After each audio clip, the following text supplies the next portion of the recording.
Bismillahirrahmanirrahim. Assalamualaikum warahmatullahi wabarakatuh. Selamat pagi, apa kabarnya anak-anak? Semoga kita tetap dalam keadaan sehat walafiat, tanpa kekurangan apapun.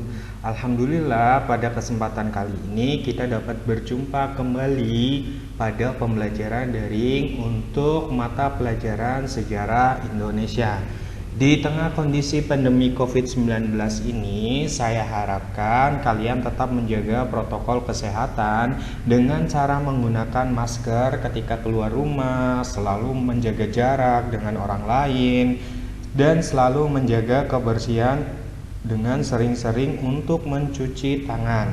Saya harap walaupun kita masih belum bisa menjalankan pembelajaran secara tatap muka, semangat belajar dari kalian itu tidak kendor ya, karena ada istilah bahwa kesuksesan seseorang itu berbanding lurus dengan kemauan belajarnya. Ketika kita ingin untuk sukses, berarti kita harus rajin belajar. Tetapi kalau kita malas belajar, sama saja berarti kita sedang menjauhi yang namanya kesuksesan dari kita.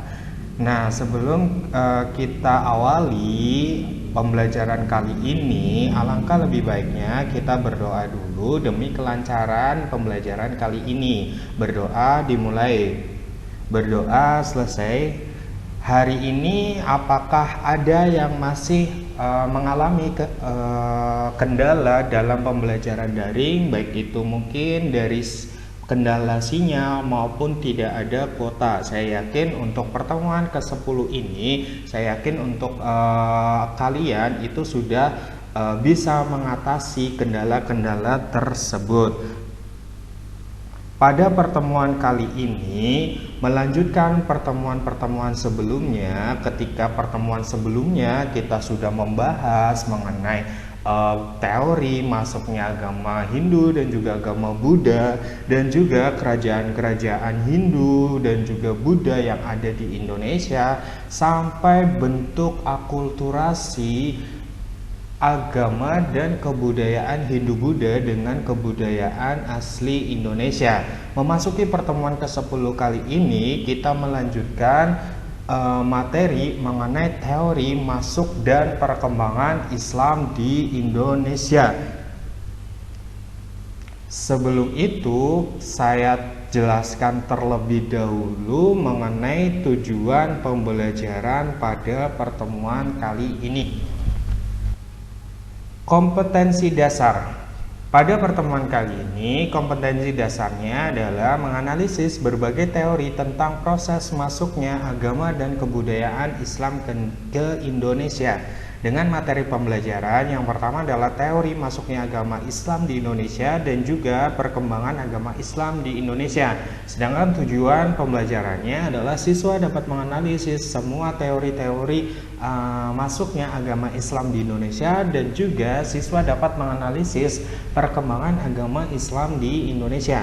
Sementara untuk tata cara pelaksanaan pembelajaran kali ini, santri diharapkan mendengarkan penjelasan Ustadz selama video ini diputar, dan tidak diperbolehkan untuk men-skip video pembelajaran selama KBM daring ini, karena ditakutkan ketika nanti ada tugas di akhir pembelajaran, karena di-skip mungkin kalian tinggal. Tanpa terasa, kita umat Muslim di Indonesia itu sebentar lagi akan menjalankan bulan Ramadan atau bulan puasa. Sebagian besar masyarakat Indonesia itu kebanyakan adalah beragama Islam. Nah, tahukah kalian berapa jumlah penduduk Islam yang ada di Indonesia sekarang ini? Dilansir dari berbagai sumber, negara Indonesia merupakan negara dengan jumlah penduduk terbanyak yang menganut agama Islam di dunia, dengan jumlah 229 juta jiwa penduduk yang beragama Islam, atau populasinya dari seluruh dunia itu sebanyak 12,7%. Nah, kira-kira apa yang menjadi latar belakang atau faktor penyebab masyarakat Indonesia sebagian besarnya itu menganut agama Islam. Padahal sebelumnya negara Indonesia dan juga masyarakat Indonesia itu sudah mengenal terlebih dahulu agama Hindu dan juga agama Buddha. Kok bisa dengan cepatnya agama Islam menggantikan atau bisa menggeser agama Hindu dan juga agama Buddha dari masyarakat Indonesia? Nah, untuk mempelajari itu kita pelajari saja pada pertemuan kali ini. Teori masuknya agama Islam di Indonesia itu ada 4. Yang pertama adalah teori Gujarat, yang kedua adalah teori Mekah atau teori Arab, yang ketiga adalah teori Persia, yang keempat adalah teori Cina. Untuk mempelajarinya kita lanjutkan di slide selanjutnya. Yang pertama yang akan kita bahas di sini adalah mengenai teori Gujarat. Teori Gujarat ini dikemukakan oleh salah satu tokohnya yaitu Snok Horgrons. Menurut teori ini, agama Islam yang ada di Indonesia bukanlah berasal dari Arab, melainkan dari Gujarat, India.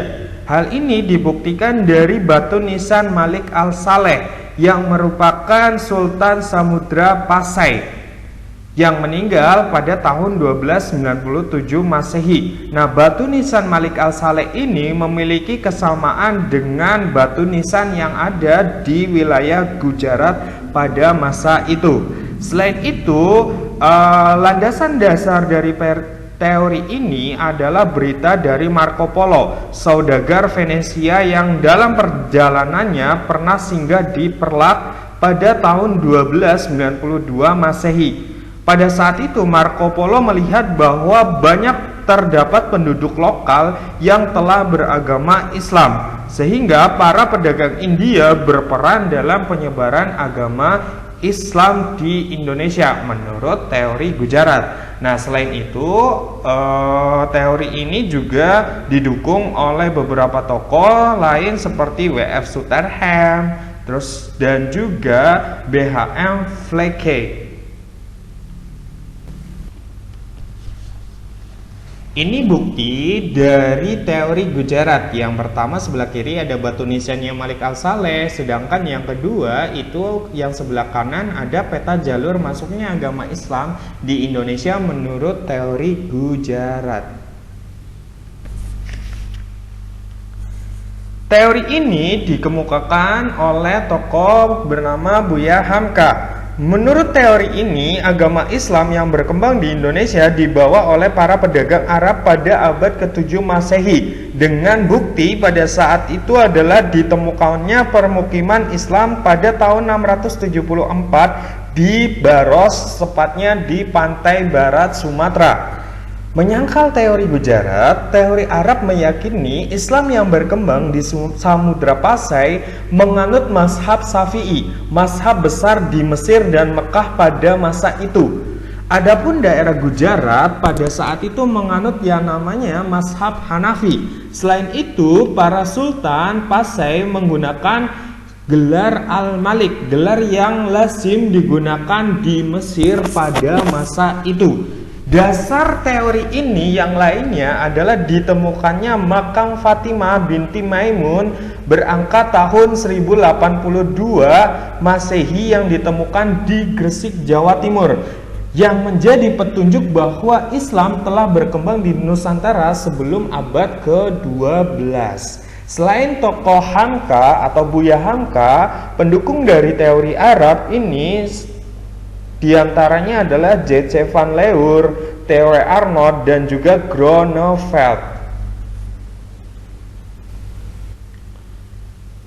Ini untuk bukti dari teori Mekah atau teori Arab. Sebelah kiri ada permukiman Islam pertama di Indonesia di Baros, sedangkan di sebelah kanan itu ada makam Fatimah binti Maimun yang berada di Gresik, Jawa Timur. Selanjutnya, teori Persia. Teori ini didukung oleh Husain Jayadiningrat. menurut teori ini, Islam di Indonesia dibawa masuk oleh orang-orang Persia pada sekitar abad ke-13.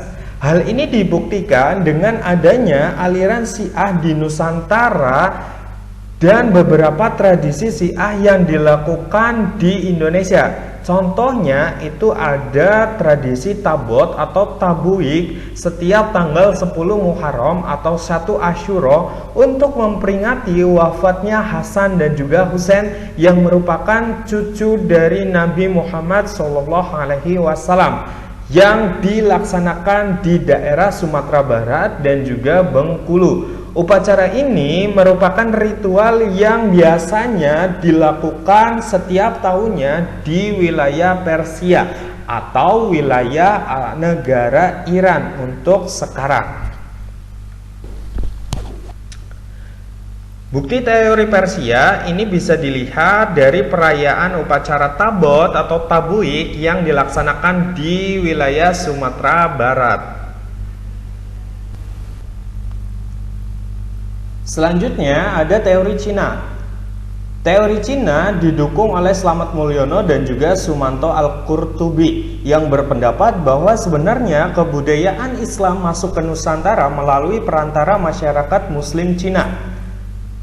Teori ini berpendapat bahwa migrasi masyarakat Muslim Cina dari Kanton ke Nusantara, khususnya di wilayah Palembang pada abad ke-9 Masehi, yang menjadi awal mula masuknya budaya Islam ke Nusantara. Hal ini dikuatkan dengan adanya bukti bahwa Raden Patah atau pendiri dari kerajaan Demak dikatakan memiliki hubungan dengan Cina atau merupakan keturunan dari Cina. Penulisan gelar raja-raja Demak dengan istilah Cina juga, dan catatan yang menyebutkan bahwa pedagang Cina yang pertama menduduki pelabuhan-pelabuhan di Nusantara.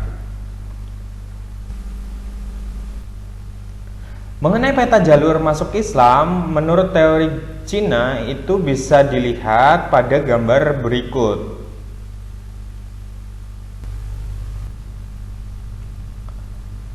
Selanjutnya, mungkin yang menjadi pertanyaan bagi kita itu adalah bagaimana bisa agama Islam itu berkembang dengan pesat pada masyarakat Indonesia, menggantikan agama yang sebelumnya itu sudah masuk di Indonesia.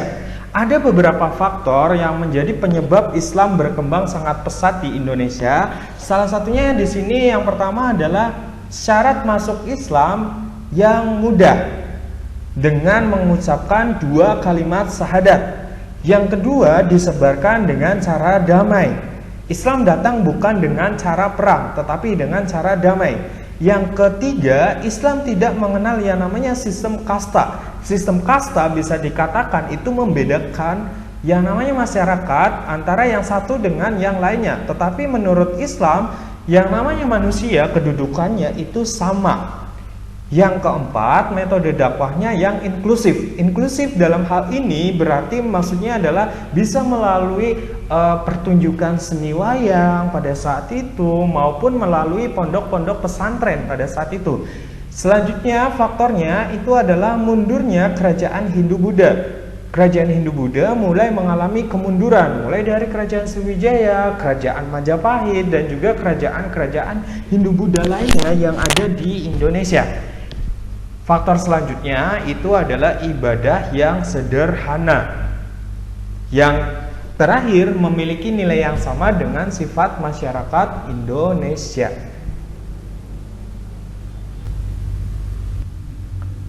Lalu caranya seperti apa pada saat itu agama Islam bisa berkembang di Indonesia? Kurang lebih di sini ada 5 cara terkait sama saluran penyebaran agama Islam di Indonesia. Yang pertama adalah melalui perdagangan. Mungkin ini adalah cara yang paling ampuh ya pada saat itu ya, dengan adanya perdagangan. Yang kedua adalah melalui perkawinan.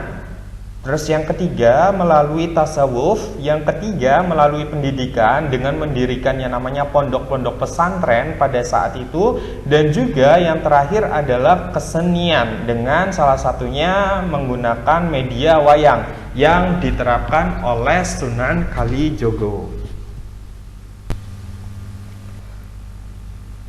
Tokoh-tokoh penyebar agama Islam di Indonesia kita bisa bagi menjadi beberapa daerah ya.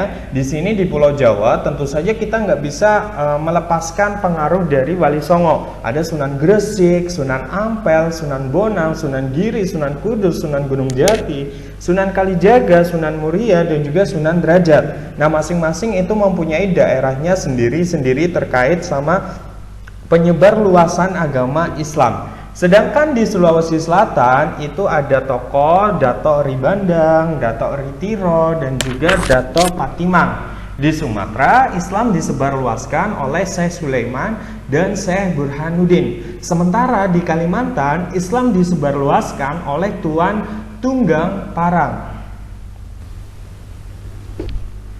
Adakah yang ingin bertanya terlebih dahulu mengenai teori dan perkembangan agama Islam di Indonesia?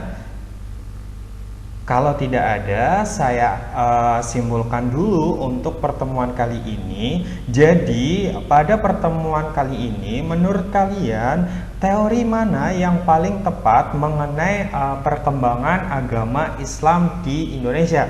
Apakah teori Gujarat, atau teori Mekah, atau teori Persia, atau teori Cina? Dari keempat teori tersebut, kira-kira teori mana yang paling tepat menurut kalian?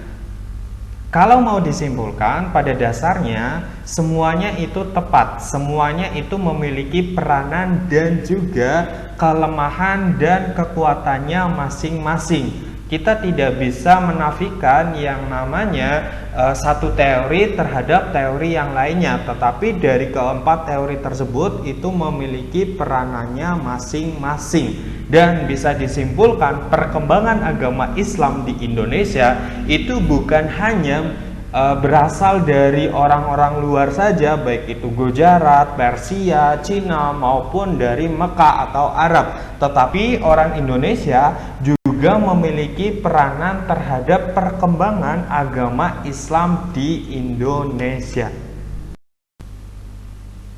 Setelah kita belajar tentang teori dan juga perkembangan agama Islam di Indonesia, saya kasih tugas pada pertemuan kali ini. Silakan kerjakan tugas di link kuis dengan menjawabnya secara jelas dan juga benar. Untuk minggu depan saya informasikan kita akan belajar materi tentang Islam dan juga jaringan antar pulau. Alhamdulillah, kita sudah sampai di ujung pertemuan pada kali ini atau pertemuan ke-10 kali ini. Semoga apa yang telah kita pelajari itu dapat bermanfaat bagi kita dan juga kita bisa mengambil hikmah dari setiap peristiwa yang terjadi di masa lampau. Sebelum saya akhiri untuk pertemuan kali ini, kita berdoa dulu untuk keselamatannya kita dan keberkahan kita selama pembelajaran daring kali ini. Berdoa dimulai, berdoa selesai. Saya akhiri untuk pertemuan kali ini. Terima kasih. Wassalamualaikum warahmatullahi wabarakatuh.